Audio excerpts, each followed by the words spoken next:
Blackthorn, do you have a moment? Not really, no. This won't take long. I just wanted to ask how you're getting on. August was worried about you, that you might still be doubting your craft, even after learning the trick of that cuirass. Is there something else weighing on your mind?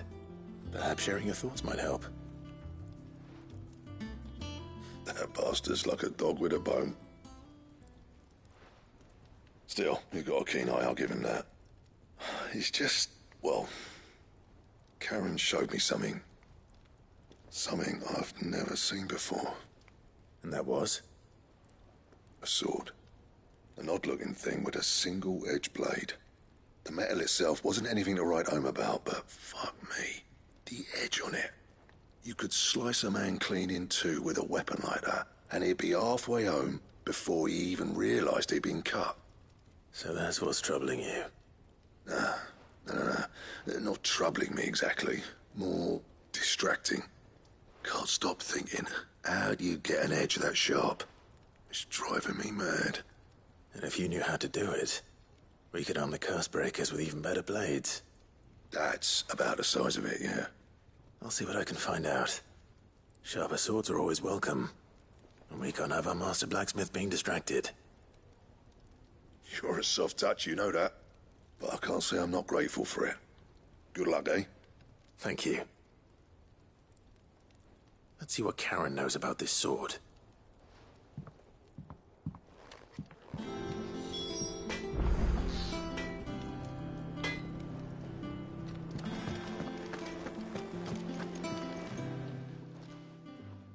I got your note. You think something's wrong with Torgal? So you can read. Congratulations. But I didn't say how we're wrong with him. I said something weren't right. He's not been eating me treats. He used to love cracking the bones from Molly's boiled brown, but now he won't so much as look at them. Didn't like him. Which is why I'm of a mind that his mind's on something else. You've not been working him too hard, have you? No harder than usual. Is that it, boy? Do you need a rest? What was it you said he was? A frost wolf? That's what the lawsman seems to think. Then maybe this all has something to do with whatever it is that's woken inside him. I suppose things have been different since Rosalith. Perhaps Hippocrates knows something. Instead of everything, you mean? Perhaps.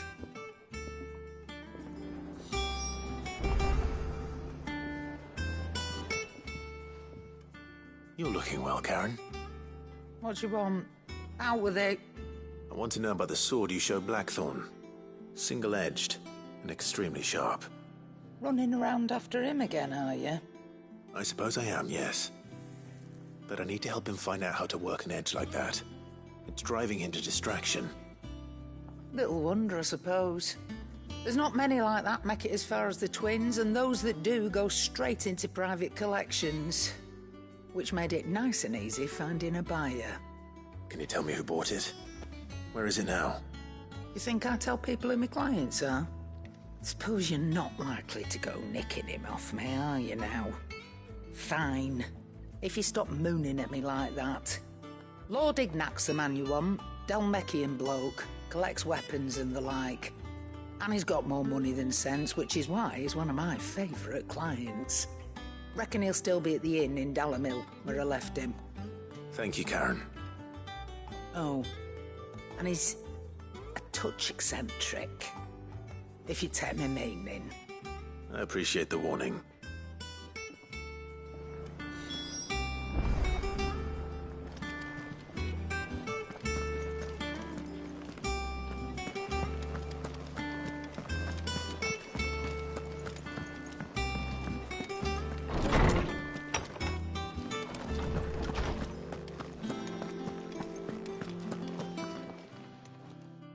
Lawsman, I need to ask you about Torgal. Something's not right with him. He isn't ill, is he? I don't think so. But according to Lady Karen, he seems to have lost his appetite, which is certainly a new development. She says he's hardly been touching his bones of late, and she believes it may have something to do with what happened at Rosalith Castle. I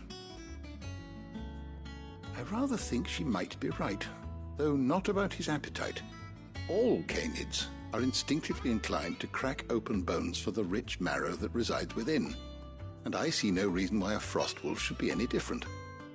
Accordingly, I suspect it is not a lack of appetite that afflicts Torgal, but a surfeit of it. If we assume that his newfound magics require additional nourishment to sustain, it may well be that the bones Lady Karen is accustomed to providing are no longer sufficient. Frostwolves, after all, habitually prey upon far larger animals, whose bones may yield altogether different nutrients. As to where one might find a suitable substitute, some antelopes that graze the meadows of eastern Rosaria have been known to grow to a size more than double that of their lesser cousins. I don't recall ever seeing any that large. And little wonder. The oldest and largest such creatures rarely leave the safety of the highlands for fear of predators. The last elder antelope sighting I recall hearing about took place near Cressida, and that was long before the village was abandoned. Even so, it seems like a good place to start. Good hunting, Clive.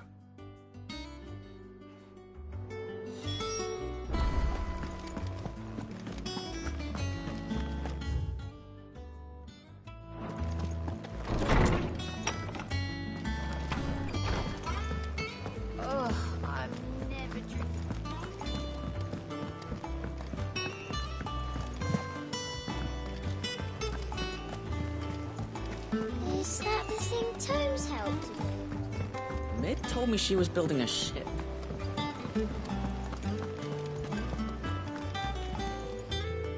Clive, did you get my letter?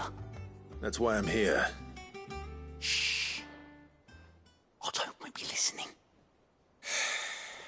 Is this better? A little. Listen, I've some bad news. It turns out the hideaway may be slightly behind in its payment to certain lenders, and it may be my fault. But I swear to the goddess, I thought I had the numbers square. Sadly, that square turned out to be more of a circle. 0, you might say. I can straighten it out, I swear, but it's going to take some time, and I'm going to need help keeping it from Otto. Bit late for that, I'd say. There you are! What a surprise!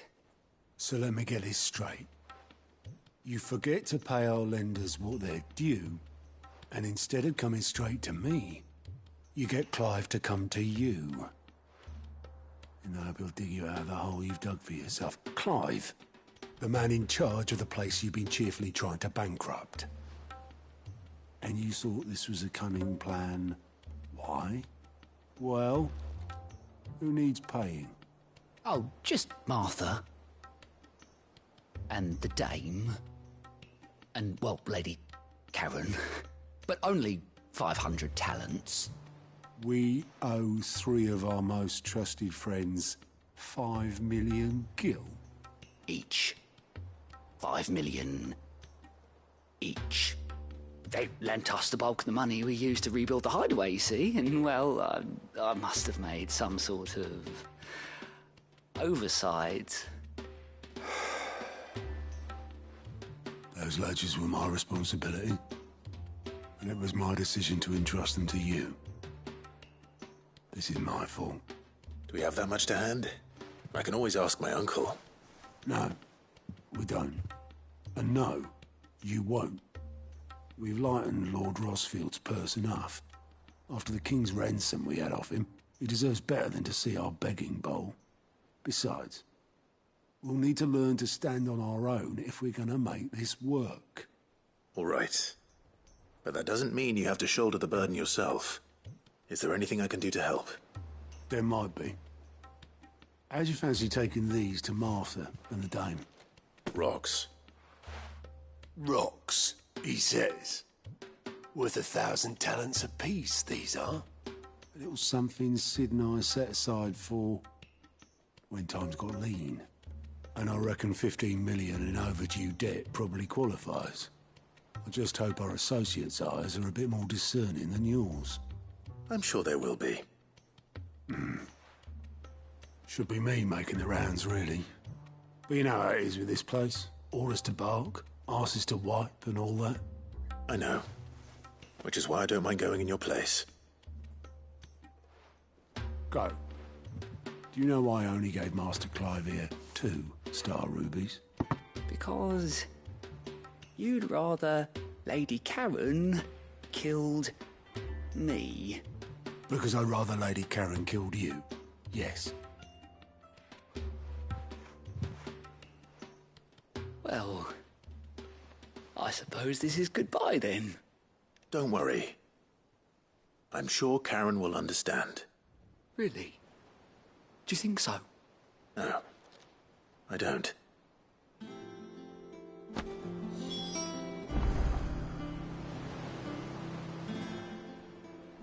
Clive! I'm sorry to drag you into this, Master Clive. It's just I couldn't think who else to ask, and you're always so willing to help everyone. Don't be a stranger, eh?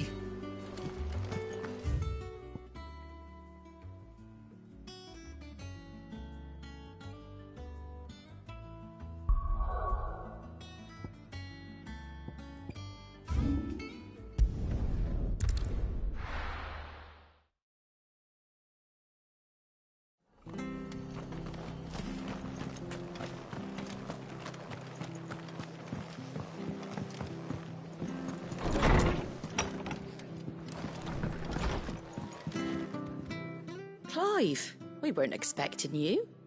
I wasn't expecting to be here, but it seems we still owe you a considerable amount of coin for your help with our rebuilding efforts. And though I doubt it's what you were expecting, we were hoping you'd take this as payment.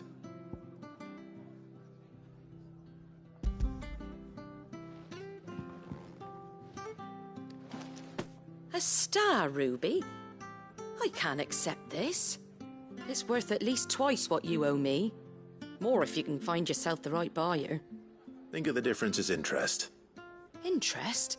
If word got out I charged that much, no one would ever borrow from me again. Anyway, why are you the one here asking me about this? I'd have expected Otto. Bit much sending the Lord Marquis out to settle your debts, isn't it? The old goat working himself to death again. Something like that. Most days I think he's the only reason the hideaway's still standing. Same as always, eh? Back when the place was nothing but a twinkle in the eye of a recently retired Lord Commander, word is he was the first one Sid reached out to. Probably knew that without his strong arm and level head, the idea would never get off the ground. Sid may have been the face of the hideaway, but Otto's always been the backbone. And when Sid passed away, we were all worried that would be the end of it. That Otto would just give up. His death was hard on everyone. But it must have hit Otto hardest of all. But he didn't give up, did he? Quite the opposite, in fact. If I recall, he was the one who nominated you as Sid's replacement, and rallied the rest around you. I reckon what he saw in Sid, he saw in you too. And don't we all? Doesn't hurt that you're half as stubborn and twice as handsome, neither. That, and you keep good company. I suppose I do.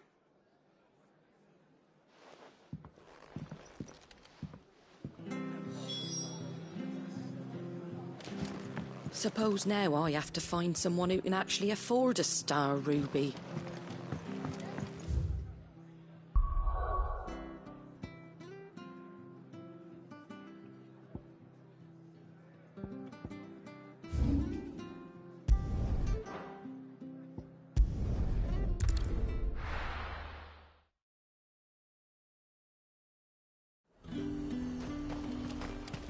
There's talk. How the hell is anyone supposed to afford? Citizens are free to come and go as they please. Checkpoint's open to all. You'll find a little beyond Northridge, though. When the throne moved south, most with any sense followed.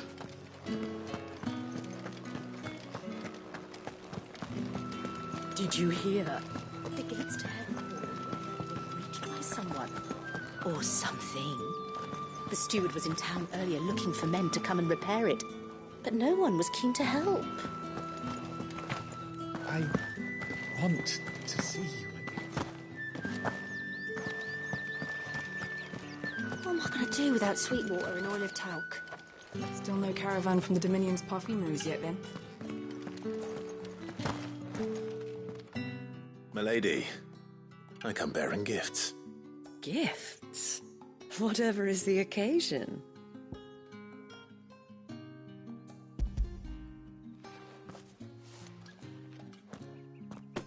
Oh my. Clive, you really have outdone yourself. Otto asked me to give it to you. To settle the Hideaway's debt with the Veil. And to compensate you for the time it took us to do so. You disappoint me, Clive. I thought you might finally be warming to me. Tell Otto he can keep his baubles. I tried to tell him as much the first time around. The man owes me nothing, nor does the Hideaway. My contribution to the restoration effort was made freely and willingly.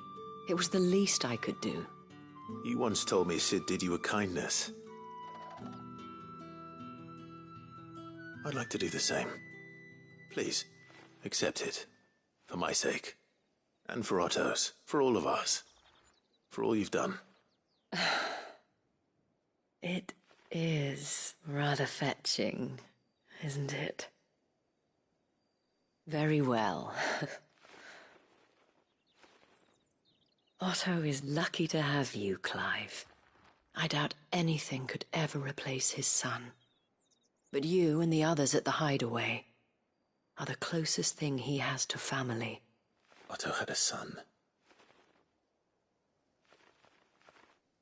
Long ago, yes. Sid told me Otto lost him when he was just a boy, and blamed himself for not being able to stop it. I don't know how it happened, whether there was anything he could have done, but it was clear that it weighed heavily on him. I didn't know. How could you have? I doubt anyone did. Besides Sid, I've never met a man more keen to bear his sorrows in stoic silence. An ill habit, given that both have always been surrounded by friends desperate to help them. I'm beginning to see that.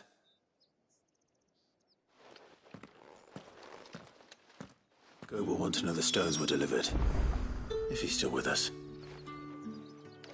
Give my regards to Otto, and tell him I do so miss his visits.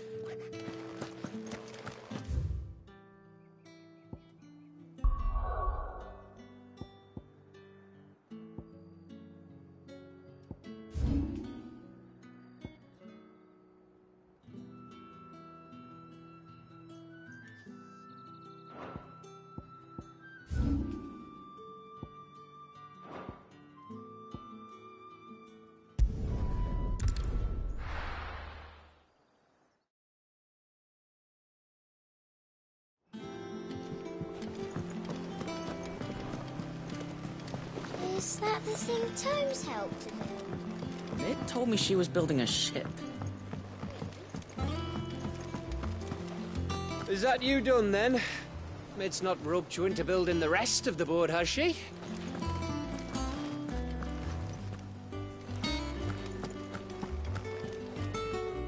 Goat. Still alive, I see. So Lady Karen accepted the ruby. Ah, about that. I tried my best, but she was just too stubborn to take it.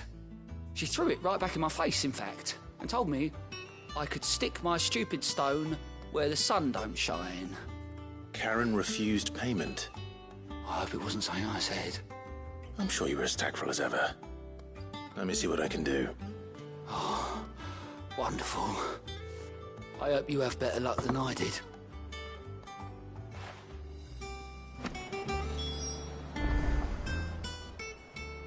fancy a look at the list, do you? Oh, this time Otto really will have my head. Assuming Lady Karen doesn't get me first. Don't be a stranger, eh?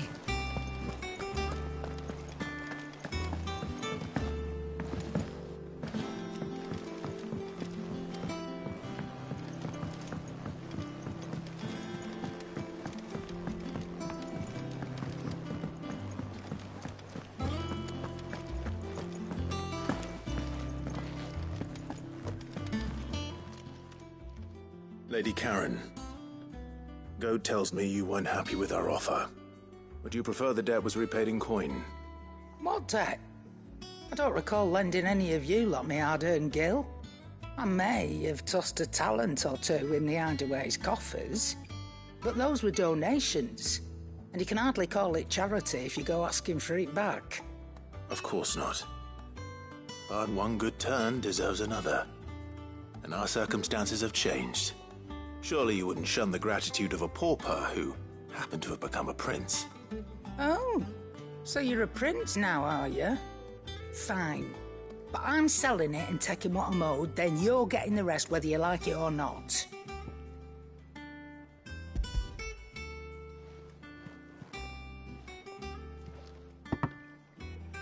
Where'd you even get this? A decent trader might nab 1,000 talents for a star ruby. A canny one, meanwhile, might claim it were nicked from the belt of Sid the Outlaw himself and ask twice as much.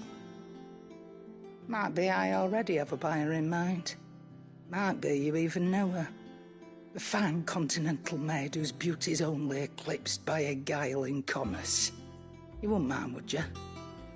Not at all. Just be sure to tell her that it's always a pleasure doing business.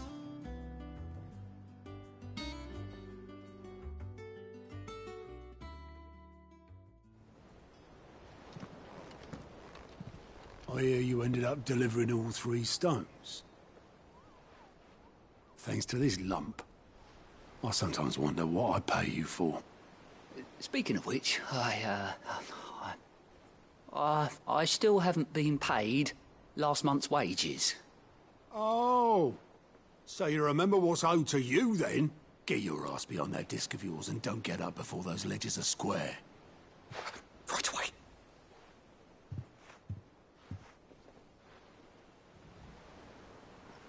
I've seen that before. Yeah. Plenty of times. It was the only goblet Sid ever used. Either out of habit, or because the filthy sod couldn't be bothered to find a clean one. I knew so little about him. Like most people. Martha and the Dame both seem to have fond memories of him. I bet they do. How long did you know Sid before he... Before he died? 20 summers, give or take. Back in the day, I was a purser on a trade ship, which is where I met him. He bought passage to... I forget where. And having nothing better to do on the long nights, we set up drinking island rum till the morning bell dragged me back to my duties. Quit my post not long after that, on account of making a fine maiden's belly fat. But me and Sid stayed close, promising we'd one day sail the seas again. That was before fate stepped in and said she was having none of it. The magic woke inside my son soon after his first name day, and there was no hiding his knack. Couldn't you and your family have... My family were the ones who summoned the constable, wanted the monster taken away. I couldn't turn my back on him, forget what I felt, and I couldn't for the life of me understand how they could. Luckily, Sid was of the same mind as me. It was him who stood beside me when all I wanted was to tear the whole world down. Him who cried for me when I had no tears left of my own. Him who swore he'd do everything he could to stop it from happening again. And he was true to his word, too. Left the Royal Army once and for all. His ranks, his ribbons, gone. Just like that. Threw away everything he had. All to right a wrong that no one else had the courage to face. I knew then I'd follow that man to the ends of the earth.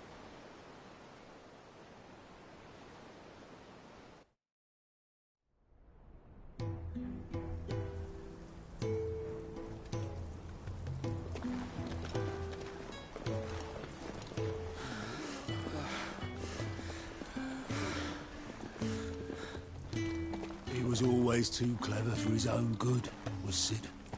Saw the world for what it really was, while the rest of us were content to go along with the lie we were shown.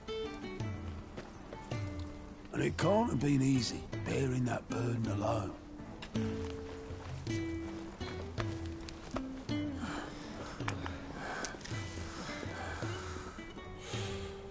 But he didn't let it stop him. He never lost faith in what he believed was right. And that gave us faith in him. Faith he'd steer us true. So I swore to myself that I'd always be right behind him, ready to catch the stubborn sod, if ever he should fall.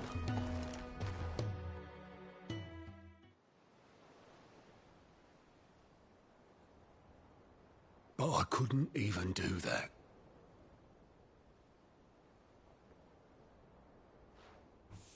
Ignore me. Just the ramblings of a tired old man. Leave that lot. I'll tidy it up in a bit.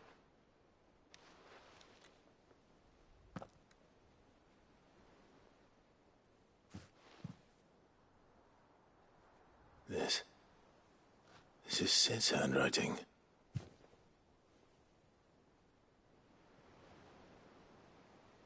Dear Otto. I may be drunk, but I wanted you to know this place would be fucked without you. Love you, you grumpy old sod.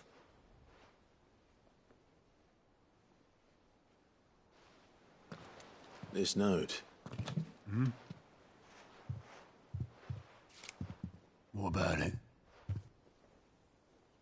Sid was right. Without you, we'd all be lost.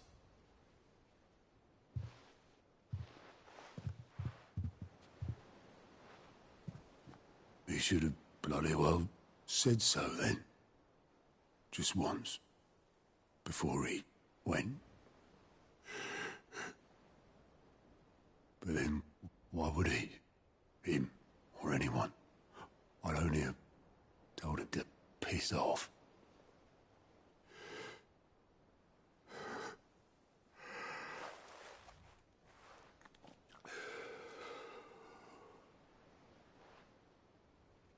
You're wrong, though. Both of you. It was never just me keeping the hideaway afloat. It was all of us. I just shoved people in the right direction. I barely seem to be able to do that anymore.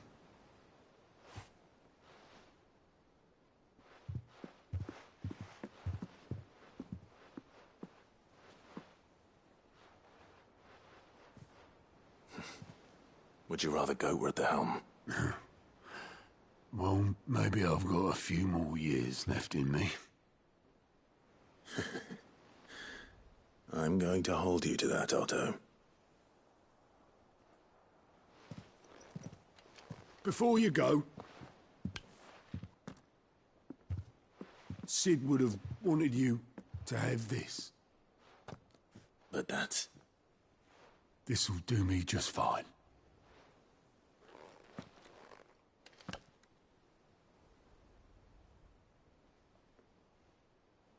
Thanks for the ray of sunshine. I'll see if I can't pay you back. Already have.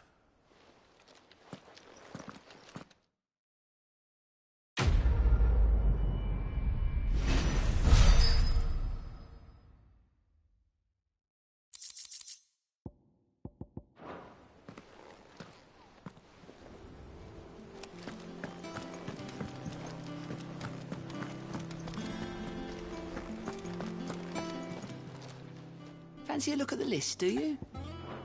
Don't be a stranger, eh?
Time to fight.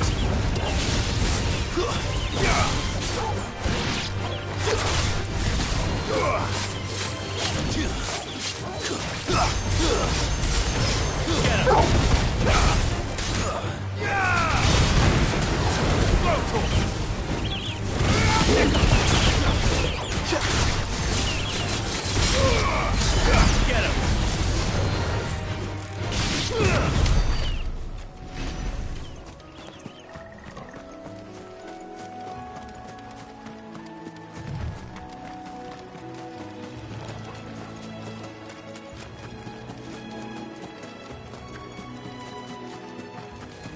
Well, it's certainly quiet.